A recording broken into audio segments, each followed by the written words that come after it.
Okay, it's a good question. And, I think oil thefts, as in so many other very, I would say, illegal activity, is not just an event, it's a chain. It's a system, It's a system of give and take.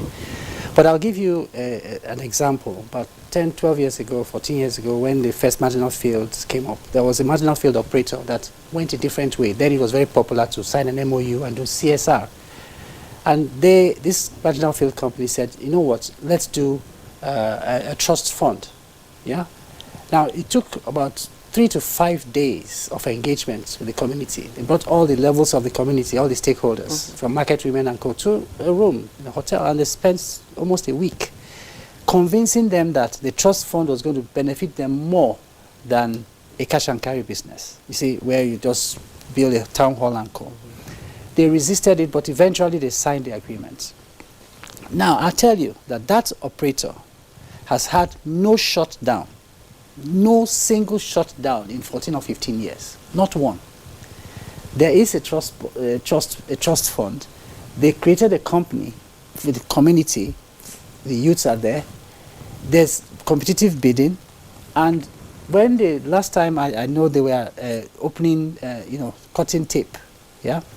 The number of projects that have come up, the community has street lights, has tarred roads, has schools, it's amazing. Now, at the time that this company was signed this agreement, all the other operators in the neighborhood called this company and said, don't do it, you're going to create problem, it's going to be blah, blah, blah, blah, blah, blah, blah, blah, blah.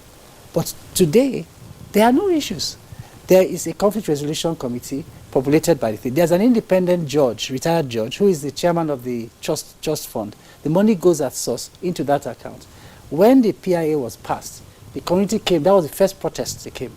Please, leave us with our trust fund. Because what they were getting from the trust fund was better, more defined than what was in the PIA. So invariably, yes, that addressed the issue of thieving of our oil. Why? Because when there's less oil produced, their money reduces in their trust fund.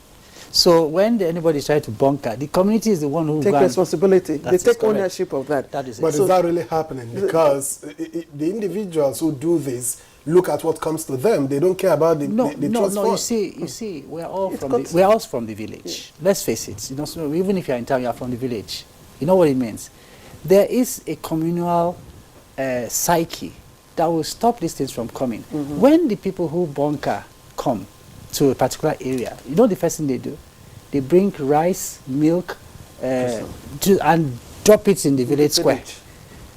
It's an economic force. It's not, they don't go, you say they go and take for themselves. They don't. They help to spread the local economy. They give food. They help to sustain. So the community gives them cover. This is the thing.